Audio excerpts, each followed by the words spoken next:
G'day, my name is Laura Baer and I'm your local Aussie girl realtor and I work for Porchlight Real Estate Group. Today I want to talk about buying a home, and if so, buying a new build versus resale. What's the best option for you? Don't forget to hit that subscribe button. So let's talk about new builds first. So a new build, of course, it's brand new. Hopefully you don't have a lot of issues come up, if any. And everything's under warranty. At least from the first year, it's sort of bumper to bumper. And then after that, it's more of a structural warranty. So in that first year, I highly recommend keeping a notepad aside and just writing down things as they come up that you can send off to the warranty company.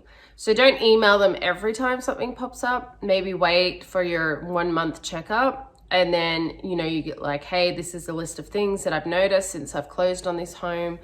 I think that's really important just to document them, because some things you do forget.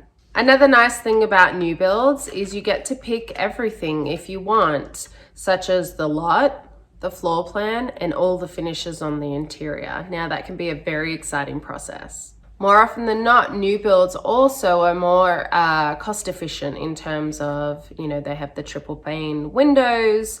They might have solar panels, which can reduce your electricity bills, and then also better insulation than sometimes the older homes, so your bills generally are lower.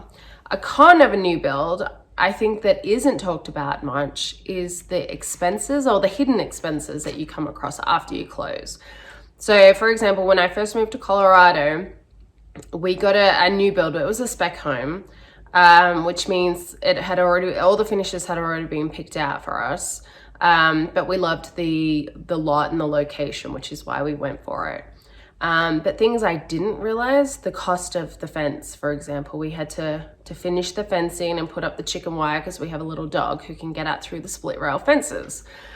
Window treatments. I wanted to put in plantation shutters on the main floor, and wow, that was expensive. And then we put in cellular shades throughout the rest of the house. Again, huge hidden costs that I didn't really factor in. Landscaping. Our backyard costs tens of thousands of dollars. And yes, it's nice, but it's nothing outrageous. Like, we don't have an outdoor kitchen, anything like that. And it was still so expensive. So these were things that I just was like, oh, I have to do this, of course. Like, we had to put a fence in for our dog. We had to finish our backyard because here the dirt is just gluggy and slushy and gross. So you have to finish it. And then we needed window treatments. Otherwise you feel like you're in a fishbowl. So let's talk about those resale homes. Things that I think are a pro about resale homes is they tend to have more character. They're not as cookie cutter. And more often than not, the communities that they're located in have mature trees, and they just have, they have an established feel about them, which can be nicer than those new build communities that have, like sticks sticking up out of the ground that should be trees, but they're just so new that they just look like twigs. A drawback of resale homes is they can be older. So a lot of the big appliances like the furnace, AC, water heater, roof, things of that nature might be coming to the end of their life expectancy. So there's some costs that you have to factor in.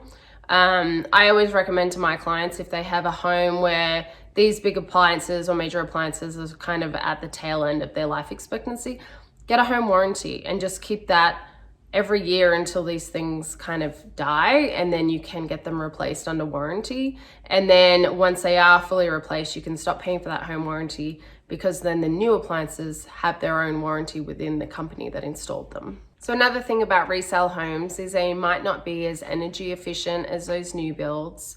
Windows may need to be replaced over time, of course, because you might have single pane, for example, and here in Colorado, that cold air really gets in, which makes your heating have to work overtime, which, increases your bill. So those are definitely things to factor in, that, you don't have necessarily the amenities you might have in a newer home, or even a newer community. The newer communities now have great clubhouses, pools, whereas some of the older communities don't come with those.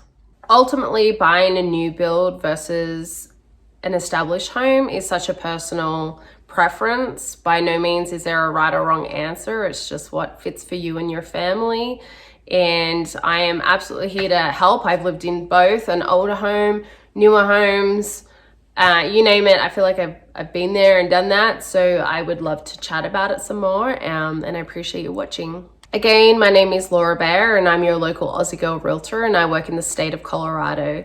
Feel free to reach out at any time. I'd love to answer any questions you have, or if you just want to talk over the phone, happy to do so. Bye.